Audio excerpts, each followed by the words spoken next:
kepanikan Bu Lastri mencapai puncaknya. Tanggal pengambilan tabungan murid tinggal 2 hari lagi, dan ia tak punya uang sepeser pun. Namun, di tengah kegelapan yang mencekik, sebuah amplop coklat misterius muncul di mejanya. Siapa pengirimnya? Dan apa isinya yang mampu mengubah tangis putus asa menjadi air mata syukur yang tak terbendung? Assalamualaikum warahmatullahi wabarakatuh, Sobat Inspirasi. Selamat datang di Langitan, tempat di mana kita menyelami lautan hikmah dari kisah-kisah nyata yang luar biasa. Di sini, setiap cerita yang kami sajikan adalah saduran dari kejadian nyata. Untuk menjaga privasi dan kenyamanan semua pihak, lokasi dan nama-nama di dalamnya kami samarkan. Namun, pesan dan kekuatan inspirasinya, kami jamin, akan sampai ke hati Anda. Siap untuk merasakan setiap emosi, belajar dari setiap perjuangan, dan menemukan harapan baru. Pastikan Anda subscribe channel Langitan ini sekarang juga, nyalakan loncengnya biar tidak ketinggalan kisah-kisah inspiratif terbaru dari kami, dan jangan lupa bagikan ke teman-teman serta keluarga yang membutuhkan semangat. Pastikan tonton sampai akhir, karena di akhir kisah ini kami rutin memberikan ijazah amalan khawas dari para arif billah Nusantara yang sudah terbukti ampuh dan diijazahkan turun-temurun. Selamat menyaksikan kisah inspiratif ini. Mentari sore menyeret bayang-bayang panjang di lapangan sekolah, menandakan hari telah usai. Namun bagi Bu Lastri, senja justru membawa kegelapan yang semakin pekat di hatinya. Dari jendela kelas 5 SD Nusantara yang sudah sepi, pandangannya menerawang jauh, bukan ke cakrawala oranye yang indah, melainkan ketumpukan buku tabungan siswa yang tergeletak di mejanya. Setiap nama yang tertera di sana, setiap angka nominal yang tercatat rapi, terasa seperti ribuan jarum yang menusuk ulu hatinya. Rp1.500.000 tertulis di buku tabungan Rini, muridnya yang paling rajin menabung demi membeli alat lukis impiannya. Rp2.300.000 untuk Dava, si pendiam yang ingin sekali membantu ibunya membeli seragam baru untuk adiknya. Dan yang paling menyakitkan, Rp5.700.000 milik Budi, anak yatim piatu yang menabung selama bertahun-tahun demi cita-citanya masuk SMP unggulan. Totalnya mencapai Rp44.750.000. Sebuah angka yang kini terasa seperti jurang tak berdasar, siap menelannya hidup-hidup. 2 bulan lalu, kehidupan Bu Lastri masih terasa damai. Gaji pas-pasan sebagai guru honorer memang tak banyak, tapi cukup untuk hidup sederhana bersama suaminya, Pak Rahmat, dan kedua anak mereka. Namun, kedamaian itu hancur berantakan ketika Pak Rahmat terjerumus dalam jerat judi online. Awalnya hanya puluhan ribu, lalu ratusan, hingga jutaan. Setiap malam, Bu Lastri harus mendapati suaminya pulang dengan wajah lesu, mata bengkak, dan tubuh beraroma alkohol murahan. "Tolong, Bu, cuma kali ini saja. Aku pasti bisa balikin," rayu Pak Rahmat, dengan nada memelas yang membuat Bu Lastri luluh. Demi menutupi utang Pak Rahmat yang terus membengkak, Bu Lastri nekat mengambil jalan pintas. Sedikit demi sedikit, uang tabungan siswa yang ia kumpulkan setiap hari Senin, ia gunakan. Ia berjanji pada dirinya sendiri akan mengembalikannya sebelum hari pengambilan tabungan tiba. Namun, setiap uang yang ia berikan pada Pak Rahmat, seolah menguap begitu saja, tak pernah kembali. Lubang satu tertutup, 10 lubang lain terbuka. Ia pernah mencoba bicara baik-baik, bahkan memohon, tapi Pak Rahmat seolah kerasukan, tak peduli lagi pada tangisan istrinya. Kini, tanggal 15 Juli, hari pengambilan tabungan, tinggal 5 hari lagi. Jantungnya berpacu bagai genderang perang setiap kali ia melirik kalender dinding. Tidur pun tak nyenyak, dihantui wajah polos anak-anak didiknya yang menaruh kepercayaan penuh padanya. Bagaimana ia akan menjelaskan bahwa uang impian mereka, uang hasil jerih payah menabung dari sisa uang jajan, telah raib di tangannya?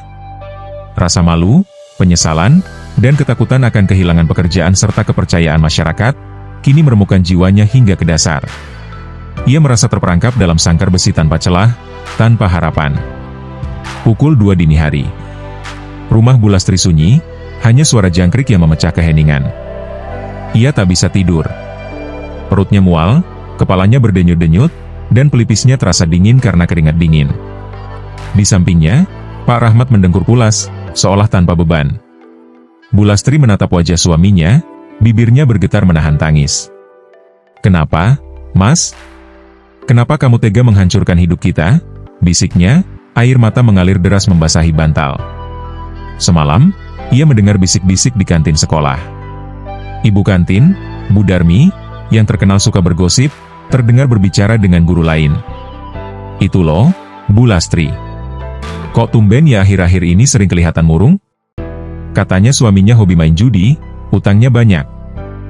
Bisikan itu bagai cambuk yang menyentuh hatinya. Ia tahu, cepat atau lambat, rahasia kelamnya akan terbongkar.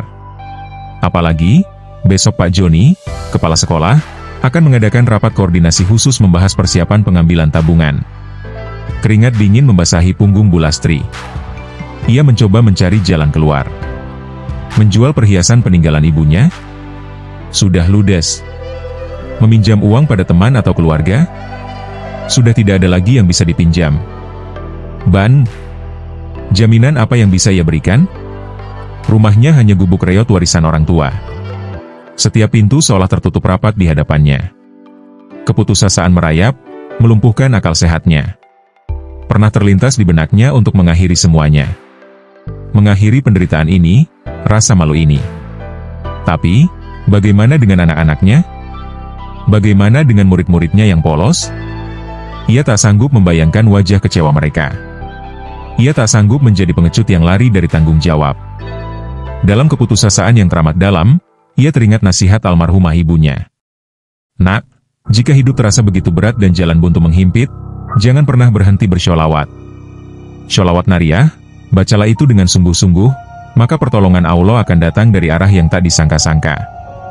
Nasihat itu terngiang-ngiang, menjadi satu-satunya pegangan di tengah badai yang mengamuk dalam hatinya.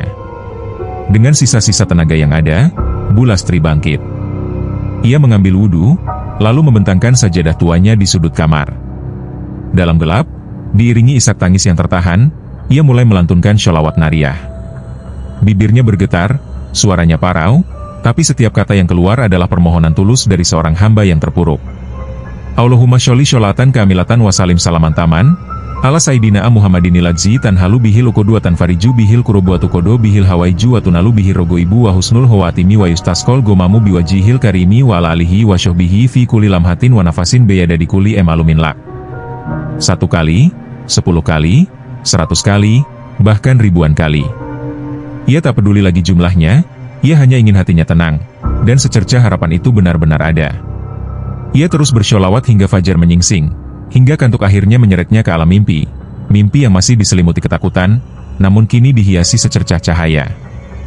Hari pengambilan tabungan tinggal 2 hari lagi. Udara pagi terasa dingin menusuk tulang, seolah ikut merasakan kecemasan yang mencekik Bu Lastri.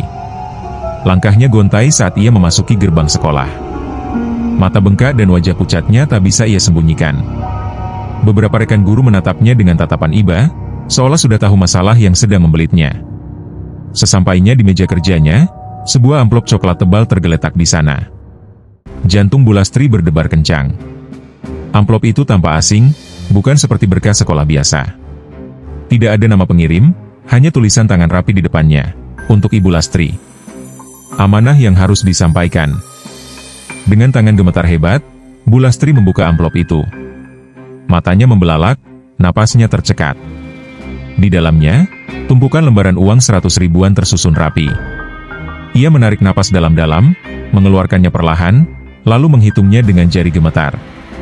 1 juta, 2 juta, 3 juta terus, hingga angka terakhir yang ia lihat adalah 48.750.000 rupiah.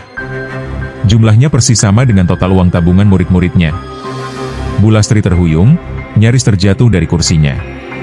Ia mengucek matanya berulang kali, memastikan bahwa ini bukan halusinasi, bukan mimpi di siang bolong. Uang itu nyata. Jumlahnya pas, bahkan tidak kurang serupiah pun. Terselip di antara tumpukan uang itu, secari kertas kecil. Tulisan tangannya sama dengan yang di amplop, "Jangan takut, Bu. Allah tidak akan membiarkan hambanya sendirian. Teruslah berbuat baik, dan jangan pernah berhenti bersholawat." Siapa? Siapa yang mengirimkan ini? Bu Lastri mencoba mengingat-ingat, menelusuri setiap kemungkinan. Orang tua murid? Tapi siapa? Tidak ada yang tahu persis jumlah totalnya. Rekan guru? Rasanya tidak mungkin mereka punya uang sebanyak itu. Atau mungkin ini adalah pertolongan dari Allah?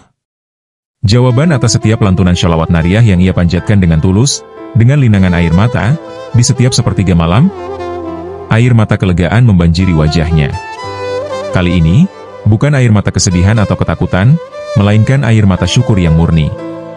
Beban berat yang selama ini menimpanya, yang seolah menghimpit seluruh raganya, kini terangkat seketika. Ia bersujud di lantai, tak peduli pada tatapan heran rekan guru yang lewat. Di sana, di sudut kelas yang sepi, ia menangis sejadi-jadinya, melafalkan hamdalah dan sholawat tak henti-henti. Ya Allah, Engkau Maha Mendengar, Engkau Maha Pengasih. Terima kasih, ya Allah. Isaknya. Sebuah keajaiban baru saja terjadi, mengubah jurang keputusasaan menjadi samudera harapan. Hari yang ditunggu, sekaligus hari yang paling ditakuti, akhirnya tiba. Tanggal 15 Juli. Dengan hati yang lapang, senyum tulus yang sudah lama tak tergambar di wajahnya, dan sebuah tas berisi uang tabungan murid-muridnya, Bu Lastri duduk di depan meja, siap melayani para orang tua. Satu persatu murid kelas 5 datang, didampingi orang tua mereka. Raut wajah gembira anak-anak itu, binar di mata mereka saat menerima uang hasil jerih payah menabung, menjadi pemandangan terindah baginya. Namun, yang paling dinanti Bu Lastri adalah reaksi para orang tua, terutama mereka yang mungkin sudah mendengar desas-desus. Ibu Siti, ibunda dari Doni, yang paling rajin menabung untuk membeli sepatu bola baru, datang dengan wajah sedikit cemas. Ia sempat mendengar bisik-bisik dari Bu Darmi tentang masalah Bu Lastri. Namun, saat Doni menerima amplopnya, dan Bu Lastri menyerahkan buku tabungan yang sudah terisi penuh dengan senyum tulus, air muka Ibu Siti berubah. Ia memeluk Bu Lastri erat, mata berkaca-kaca. Terima kasih banyak, Bu Guru. Doni tidak henti-hentinya bercerita tentang sepatu barunya. Saya sempat khawatir kalau ada masalah, tapi Ibu benar-benar luar biasa. Doni tidak salah menaruh kepercayaan pada Ibu. Bisikannya syarat kelegaan, ia mengabaikan semua desas-desus. Berikutnya Pak Budi, ayah dari Lia, yang tabungannya paling besar karena ingin membantu ibunya membeli mesin jahit. Pak Budi dikenal sebagai orang yang sangat perhitungan dan berhati-hati. Ia datang dengan wajah datar, mengamati setiap gerakan Bu Lastri.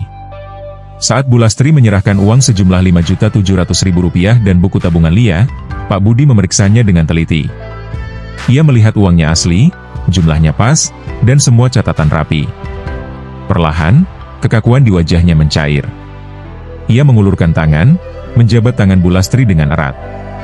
Bu Lastri memang guru yang bisa dipercaya. Lia begitu semangat menabung, dan saya bangga melihatnya berhasil. Terima kasih sudah membimbing anak-anak kami dengan baik. Ada nada hormat yang mendalam dalam suaranya, seolah ia baru saja menyaksikan sebuah ujian besar yang berhasil dilalui dengan gemilang. Namun, yang paling mengharukan adalah reaksi dari Nenek Ani, nenek dari Aisyah, yang menabung untuk membeli seragam baru karena seragam lamanya sudah kekecilan. Nenek Ani datang sendirian, tubuhnya membungkuk oleh usia, dan matanya memancarkan kelelahan. Aisyah adalah cucu sematawayangnya, yatim piatu sejak kecil. Setiap lembar uang tabungan Aisyah adalah tetesan keringat Nenek Ani yang bekerja serabutan. Nenek Ani tampak tegang saat Bu Lastri memanggil nama Aisyah. Saat Bu Lastri menyerahkan amplop berisi uang Rp1.200.000 dan buku tabungan, Nenek Ani tidak langsung menerimanya. Matanya yang sudah keriput menatap lurus ke mata Bu Lastri, seolah mencari sesuatu. Bu Guru, apa benar ini uangnya Aisyah? Lengkap? Tanya Nenek Ani dengan suara parau, bibirnya bergetar. Bu Lastri menahan napas, dadanya sesak. Ia tahu ini adalah momen paling genting. Ia mengangguk tulus. Benar, Nek. Ini uang tabungan Aisyah, lengkap. Allah selalu menjaga amanah kita. Mendengar itu, tangis Nenek Ani pecah. Ia tidak lagi peduli pada orang-orang di sekitarnya. Ia menggenggam erat tangan Bu Lastri, meneteskan air mata di punggung tangan Bu Lastri. Terima kasih, Bu Guru. Terima kasih. Ya Allah, Engkau Maha Baik. Aisyah bisa punya seragam baru sekarang, saya tidak perlu pusing lagi. Semoga Allah membalas kebaikan ibu berkali-kali lipat. Kata-katanya keluar dengan susah payah, penuh syukur dan kelegaan. Bu Lastri ikut menangis bersamanya, memeluk tubuh ringkih Nenek Ani, merasakan betapa dahsyatnya kekuatan sebuah pertolongan dari Yang Maha Kuasa. Kisah tentang Bu Lastri, tentang uang tabungan yang sempat dikhawatirkan, dan bagaimana semua dikembalikan dengan sempurna, menyebar seperti api. Dari bisik-bisik kecurigaan, kini berubah menjadi bisik-bisik kagum dan takjub. Tak ada yang tahu siapa sosok misterius yang menolongnya, tapi semua meyakini, ini adalah karunia ilahi. Setelah peristiwa pengambilan tabungan yang dramatis itu, kehidupan Bu Lastri berubah drastis. Beban yang selama ini menghimpitnya terangkat sepenuhnya. Senyum tulus kembali menghiasi wajahnya, dan langkahnya menjadi ringan setiap kali berangkat mengajar. Ia tidak lagi merasa dihantui rasa bersalah. Kejadian itu menjadi titik balik, bukan hanya bagi dirinya, tetapi juga bagi keluarganya. Melihat keajaiban yang terjadi, dan betapa besar dampak amalan sholawat nariyah dalam hidup istrinya, Pak Rahmat akhirnya tersadar. Ia menangis terseduh-seduh di kaki Bu Lastri, memohon ampun atas semua kesalahan dan kehilafannya. "Maafkan aku, Bu. Maafkan aku yang sudah menghancurkan segalanya. Aku janji, aku akan berubah. Aku akan berhenti berjudi, demi kamu dan anak-anak." Janji itu bukan sekadar kata-kata. Sejak hari itu, Pak Rahmat berhenti total dari kebiasaan judinya. Ia mulai mencari pekerjaan serabutan di luar jam kantor, tak peduli seberapa kecil penghasilannya. Yang penting, halal dan berkah. Bu Lastri, dengan hati lapang, memaafkan suaminya. Ia tahu, setiap manusia bisa hilaf, dan taubat adalah pintu ampunan. Mereka berdua memulai lembaran baru, dengan iman yang lebih kuat dan keyakinan yang mendalam pada pertolongan Allah. Bu Lastri semakin giat mengamalkan sholawat nariyah. Setiap malam, ia tak pernah absen melantunkannya, bukan lagi dengan air mata keputusasaan, melainkan dengan air mata syukur dan cinta. Beberapa bulan kemudian, sebuah keajaiban lain terjadi. Komite sekolah dan para orang tua murid, yang sangat terkesan dengan integritas Bu Lastri dan perubahan positif yang terjadi padanya, secara kolektif mengajukan Bu Lastri untuk diangkat menjadi pegawai negeri sipil, PNS. Sebuah impian yang selama ini terasa mustahil bagi seorang guru honorer seperti dirinya. Dengan dukungan penuh dari masyarakat, prosesnya berjalan mulus. Akhirnya, Bu Lastri resmi diangkat menjadi guru PNS. Penghasilannya meningkat drastis, jauh lebih baik dari sebelumnya. Mereka bisa merenovasi gubuk reot mereka, membeli kebutuhan anak-anak, dan bahkan menyisihkan sebagian untuk menabung. Kehidupan mereka berangsur-angsur membaik, lebih dari yang pernah mereka bayangkan. Kisah Bu Lastri, seorang guru SD yang terlilit utang tabungan murid, namun diselamatkan oleh pertolongan tak terduga berkat amalan sholawat nariyah, menjadi buah bibir di seluruh desa. Kisah itu tidak hanya berhenti sebagai cerita, melainkan menjadi pelajaran berharga bagi banyak orang. Bahwa di tengah badai kehidupan yang paling dahsyat sekalipun, ketika semua pintu terasa tertutup dan harapan seolah lenyap, iman yang teguh, taubat yang tulus, dan untayan doa serta sholawat yang tak putus-putus, akan selalu membuka jalan. Allah Subhanahu wa Ta'ala, dengan segala kebesarannya, akan selalu datang menolong dari arah yang tak terduga, bagi hambanya yang berserah dan terus berbuat kebaikan. Bagaimana perasaan Anda setelah membaca kisah Bu Lastri ini? Apakah hati Anda tergerak? Apakah Anda merasakan keajaiban sholawat nariyah? Jika kisah ini menyentuh hati Anda dan membawa inspirasi, jangan ragu untuk like dan share video ini kepada teman dan keluarga Anda. Dan yang paling penting, jika Anda ingin mendapatkan ijazah dari kisah penuh berkah ini, sebagai tanda Anda telah mengambil hikmah dan siap mengamalkannya dalam hidup Anda, silakan klik tombol subscribe dan tinggalkan komentar di bawah dengan menuliskan, "Qabiltul ijazah ya Allah," atau "Saya terima ijazahnya, semoga berkah."